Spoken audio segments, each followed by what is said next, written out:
हरिओम। सभी साधकों को हरिओम। अमावस्या के दिन 7वें अध्याय का महात्म्य पढ़ना और सुनना चाहिए। और आज मौनी अमावस्या है और इसी दौरान हम गीता के 7वें अध्याय का महात्म्य सुनेंगे। भगवान शिव कहते हैं, हे पार्वती, अब मैं 7वें अध्याय का महत्व बतलाता हूँ, जिसे सुनकर कानों में अमृत राशि भर जाती है। पाटलिपुत्र नगर में एक दुर्गम नगर है जिसका गोपुर द्वार बहुत ही ऊंचा है। उस नगर में शंकुन नामक एक ब्राह्मण रहता था। उसने वैश्यवृत्ति का आश्रय लेकर बहुत धन कमाया, किंतु न तो कभी पितरों का तर्पण किया और न ही देवताओं का पूजन। वह धन और प्रजन में तत्पर होकर राजाओं को ही भोज दिया करता था। एक समय की बात है, उस ब्राह्मण ने अपना चौथा विवाह करने के लिए पुत्रों और बांधुओं के साथ यात्रा की। मार्ग में आधी रात के समय जब वह सो रहा था, तब एक सर्प ने कहीं से आकर उसकी बाह में काट लिया। उसके काटते ही ऐसी अवस्था हो गई कि मणि मंत्र और औषधि आदि से भी उसके शरीर की रक्षा असाध्य जान पड़ी। तत्पश्चात कुछ ही क्षणों में उसके प्राण पखेरु उड़ गए। फिर बहुत समय बाद वह प्रेत सर्प योनि में उत्पन्न हुआ। उसका चित्त धन की वासना में बंधा हुआ था। उसने पूर्व वृत्तांत का स्मरण करके सोचा, मैंने जो घर के बाहर करोड़ों की संख्या में अपना धन गाड़ रखा है, उनसे इन पुत्रों को वंचित करके समय ही उसकी रक्षा करूँगा। एक दिन सांप की योनि से पीड़ित होकर पिता ने स्वप्न में अपने पुत्रों के समक्ष आकर अपना मनोभाव बताया।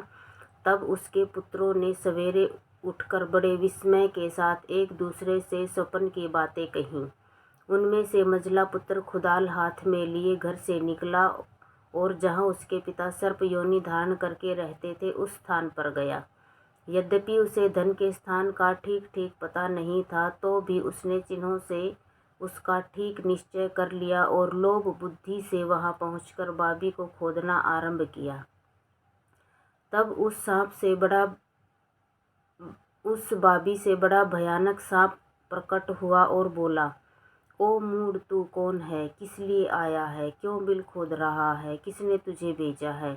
ये सारी बातें मेरे सामने बता। पुत्र, मैं आपका पुत्र हूँ। मेरा नाम शिव है। मैं रात्रि में देखे हुए सपन से विस्मित होकर यहाँ का स्वर्ण लेने के कौतूहल से आया हूँ।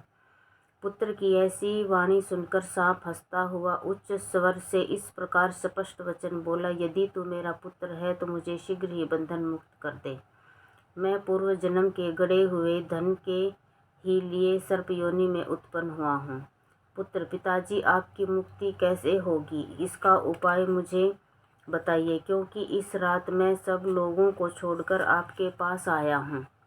पिताजी, बेटा, गीता के अमृत में 7वें अध्याय को छोड़कर मुझे मुक्त करने में तीर्थ, दान, तप, यज्ञ भी सर्वदा समर्थ नहीं है। केवल और केवल गीता का 7वां अध्याय ही प्राणियों के जरा आदि मृत्यु दुख को दूर करने वाला है।